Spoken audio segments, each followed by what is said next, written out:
Hi everyone, Abby here, and welcome back to my channel for Tech Tuesday, or welcome if you're new. Now today I'm going to be reviewing the new Samsung Galaxy Watch 7, and I have the 40mm Bluetooth version here. I'm going to let you guys know my experience with this watch so far, battery life I've been getting, and more. But before I get started, make sure to hit that subscribe button if you're not already subscribed so you can stay tuned to all my new videos dropping weekly, and so you can help the channel grow. And if you guys are interested in learning a bit more about the Galaxy Watch 6, I've done a full review on that already, which you can find coming up at the top right and also linked in the description below. So the Galaxy Watch 7 here is a brand new smartwatch from Samsung that just released in 2024, 40mm Bluetooth version here. You can also get it in a LTE version, and you can pick it up in the 44mm version as well if you want a bigger smartwatch option. So I have this smartwatch in the color cream. It does have a cream colored bezel and a cream band. You guys can see from the design this year, the band has this kind of crimping thing going on. And then there's a little bit of orange at the button right over here. I think it's definitely more of a sporty looking watch with the new band option here. And I also got a fabric band with it. So I have the slim fabric band here in the color pink white. The current price as of recording for this smartwatch today is $409.99 Canadian and $299.99 American. So now I'm going to go into the major spec highlights about this smartwatch so you guys can get an idea of what it can do. So the Galaxy Watch 7 40mm here has a 1.19 inch Super AMOLED color display.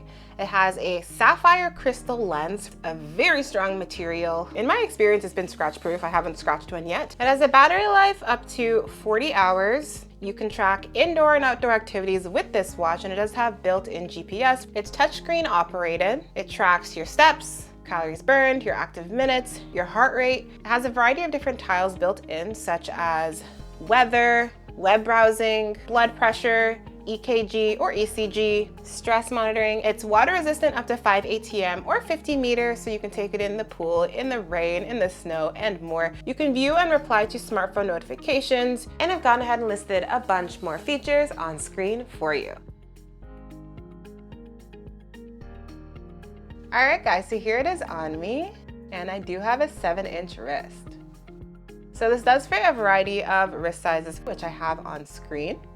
And in terms of the size, I don't find it too big, too small. I wouldn't call this a super slim smartwatch. I don't think it's huge by any means, but some people could find it a bit big if you do have a pretty small wrist. I do find it very lightweight, and it is comfortable to wear as well.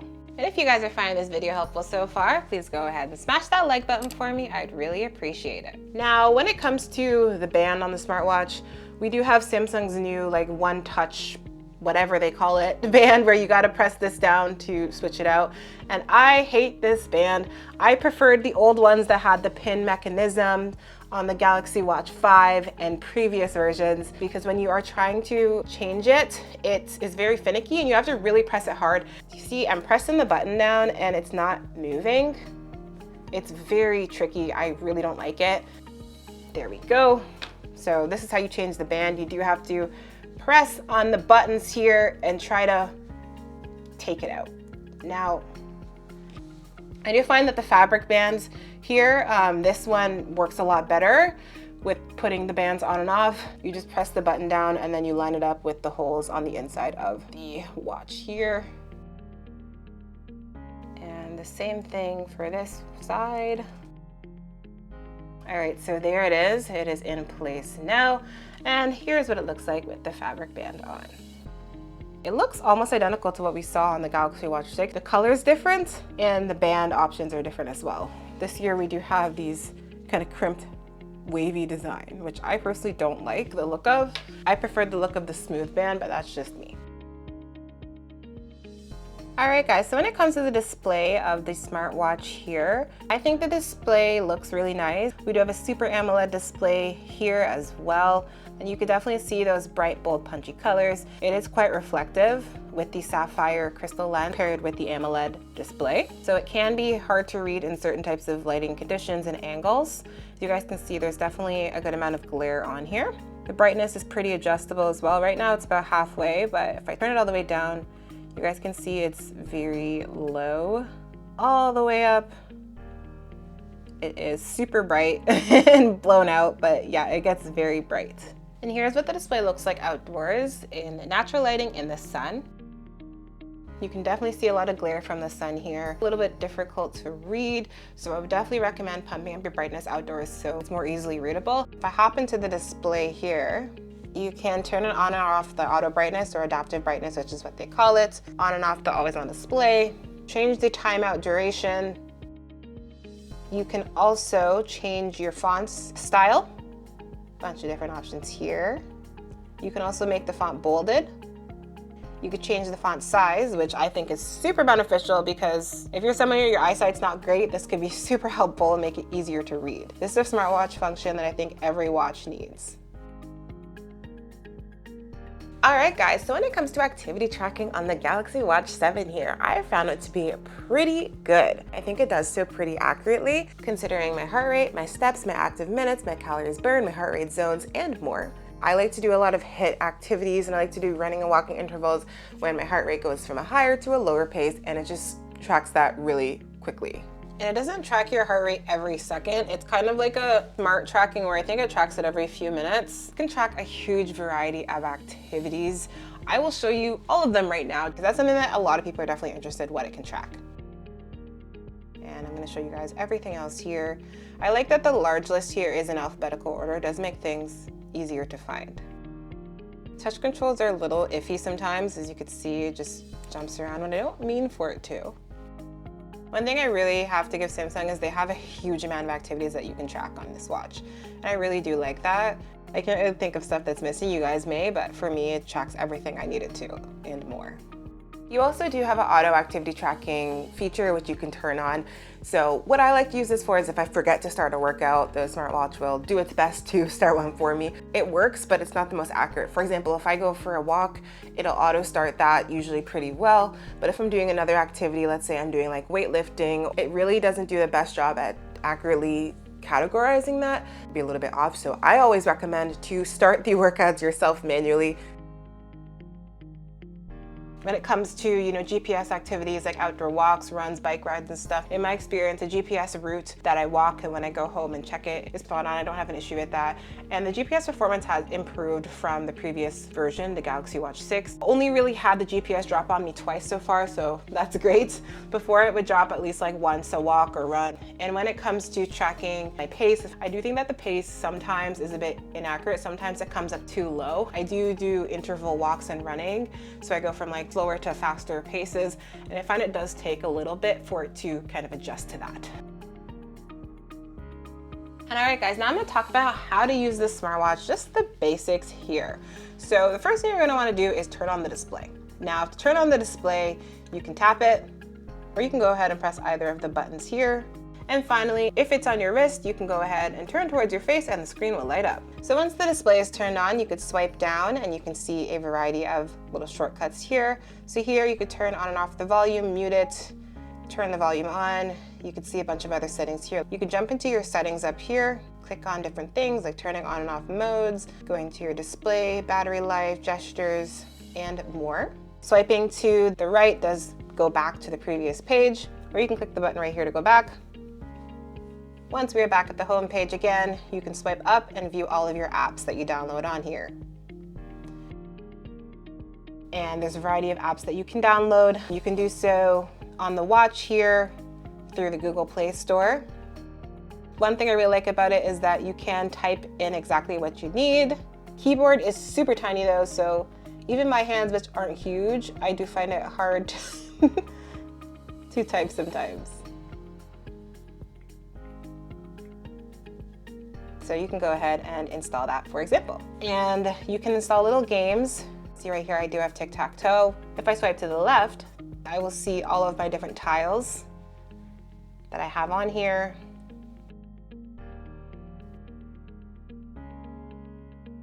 And for the tiles, if you do want to see a more detailed, information, you can just go ahead and click on one and you could see more information about it. There is a cap on the amount of tiles that you can have on here.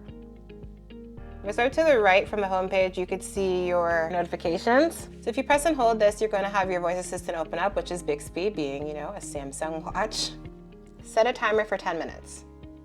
I'll start your timer for 10 minutes. What's the weather like right now? I'm calling Mom mobile. What? No. I asked it about the weather, it's calling Mom. Anyways, I honestly don't use it much because it's annoying to me.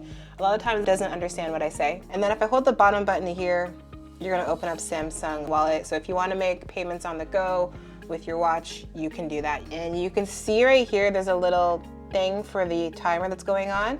Same thing happens if you start an activity. So to do that, you can just click on one.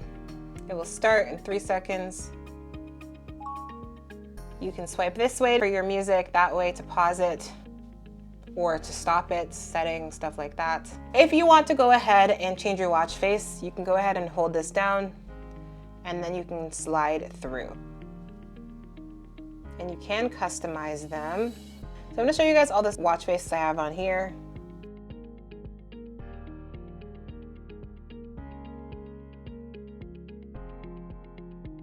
And the thing I like about Samsung is they have some really nice looking watch faces, both analog and digital. And the colors are really nice and punchy and vibrant. So you definitely have some great options here. And all right guys, that's the basics of how to use the smartwatch here. I think if you're someone who is a beginner to a smartwatch, there's a little bit of a learning curve, but nothing too crazy. I really like that every kind of swipe and direction has a purpose and you don't have to really memorize like different button clicks or a bunch of different things. In my experience, the blood pressure has been pretty good. To use the blood pressure here, you do need to have a blood pressure cuff to calibrate this. If you don't, it's not gonna work correctly. So that is something that some people may not like. I do have a blood pressure cuff at home. I use that to calibrate it. I find it's a little bit high on the watch here, but pretty close. I'd say it's accurate within like 1 to 5% or so. So the blood pressure here has been definitely improved in my opinion over what we've had on the Galaxy Watch 6. It's more accurate now. Now I'm gonna get into women's health. So for my men out there, or anyone else who doesn't want to see this section, you can go ahead and use my timestamps at the bottom of the video here and skip to the next section where I'm gonna be talking about battery life. So you can access women's health on here if you want to track your menstrual health data. It's gonna tell you a predicted period next date. It also tells you predicted ovulation window as well, which could be helpful if you're trying to get pregnant. You can also go ahead and log daily symptoms, your moods. So I'm just gonna go through a couple of them here. And these are things you could track every single day, not just on your period. And there is a variety of moods, which is nice to see. You can also add sexual activity, if you have any discharge. You can see if you're spotting. And if you have an ovulation test, you can add that there if you wanted to kind of track your ovulation more accurately. And you can track all of that here. You can also track it in the phone. So I personally don't like Samsung's women's health very much. I find it sometimes a little bit hard to find things and I just don't think it's very aesthetically pleasing, but I just think that they should make it look nicer. And they should just, you know, make things a little bit more organized in my opinion. But if you are looking to, you know, track your daily symptoms, your menstrual cycle, if you want a period prediction, definitely could be a helpful metric for you. When it comes to battery life on this smartwatch here, it has a quoted battery life up to 40 hours. Now, I have never once ever been able to get this to last 40 hours. I think the only way you could do that is if you turn off the Bluetooth, your notifications, the Wi-Fi, heart rate, like everything, and you're basically just using it as a watch. With my usage, doing things like GPS runs, walks, using daily alarms, timers, answering text messages, and more, I got on average 18 to 18 and a half hours with this watch. Now, that is with the always on display turned off. If I do turn on the always on display, I did get on average about 12 to 11 hours doing that way. So this is my watch where you're probably gonna have to charge it every single day. I don't really see it lasting past a day for most people. Samsung does say it has quick charging ability. I haven't really seen that. In my experience, it takes about 2 hours to charge a smartwatch, which isn't too bad, but I don't really find that quick charging in my opinion. Now, battery life is definitely Samsung's weakness. They do so many things well. You can track a variety of activities, have all these different smart apps and features, but the battery life is just not good. And I recently checked out the Samsung Galaxy Fit 3. That thing had an estimated like 10 days of battery life, and it's a Samsung watch, so I don't know why they can't take that technology and put it in here. So with the sleep tracking here, it is advanced sleep tracking where you'll get your sleep score, your sleep rating. You'll also see your sleep stages. So you'll see your time awake, your time in light sleep, deep sleep, and REM sleep. You also see your movements here in a little graph. I don't find it the most accurate, to be honest. So our ACU is broken. It's been super high. I was tossing and turning all night. And this thing says I have an excellent sleep, a 90% sleep score. How? I don't understand. Yeah, I would definitely take your sleep results here with a grain of salt. I just don't think the sleep results are the most accurate from my experience. I find that it usually overestimates my sleep score. I don't think the sleep stages here are very accurate. Time awake should be definitely a lot higher. And sometimes the sleep time is wrong. I think if I'm just lying in bed and if I'm just on my phone or if I'm, I don't know, reading or something, it takes that as me sleeping. So I definitely think the sleep data here does need improvement. And it also gives you your skin temperature. And as I told you guys, the ACU is broken, so it's hot. It was hot last night. So you can also see your average heart rates, your average respiration as well. Some days are better than others, but I just overall think it needs improvement there. If you are someone who you want accurate sleep tracking, I would go for a Fitbit. That's what they are the best for in my experience. So with this smartwatch, you can make calls directly from your smartwatch here, or you can go ahead and hop into your contacts and, call someone there. Now, if you're doing calls from your smartwatch here, I found it to be really good. I think this is the best call quality I've seen from Samsung yet on their Galaxy watches. Very clear on both ends. Like I can hear them well, they can hear me well. I haven't had any connection issues either with Bluetooth calling. I'll show you guys a little demo of what it sounds like here, as well as what it sounds like from the phone.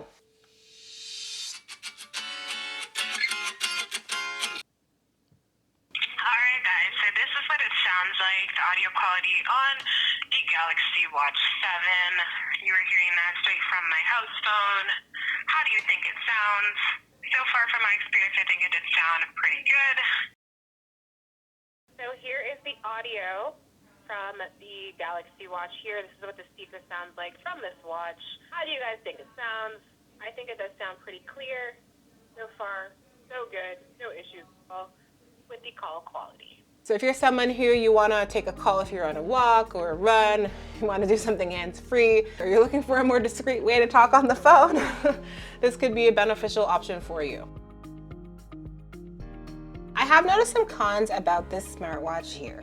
So the first con for me I mentioned is the battery life is not great. It has not lasted me over one day. I'm used to over a week on one charge from a lot of my other smartwatches, like from Garmin's. I find it annoying having to charge this thing every single day. Another con for me about this smartwatch, you need your smartphone for so many things. I'm not able to get my sleep data, check my EKG. I'm not able to do a bunch of things without my phone present. If I want to see my sleep data here, I have to first pair this to my phone and then the Samsung Health app, and then they process it and send it back to the watch.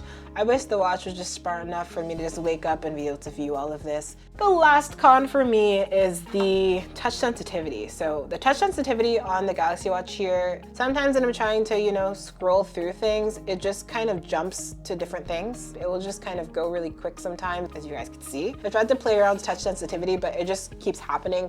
So it's something that I find a bit annoying. And all right, guys, considering the price, the quality, the color, the battery life, the ease of use, the performance, the functionality, and everything like that, I would go ahead and give this an 8.4 out of 10. I definitely do give it a thumbs up. So if you guys are looking to pick up the new Samsung Galaxy Watch 7 40mm here, I've gone ahead and left the link down in the description for you to use. And if there's anything I missed today that you want to know, just go ahead and drop a comment below. I do read all the comments, so I'll definitely get back to you. And if you enjoyed this review and you want to help support the channel, please go ahead and send me a super thanks down here. That would be much appreciated. And that's all I have for today. Thanks for watching, and make sure to like, comment, and subscribe. Bye.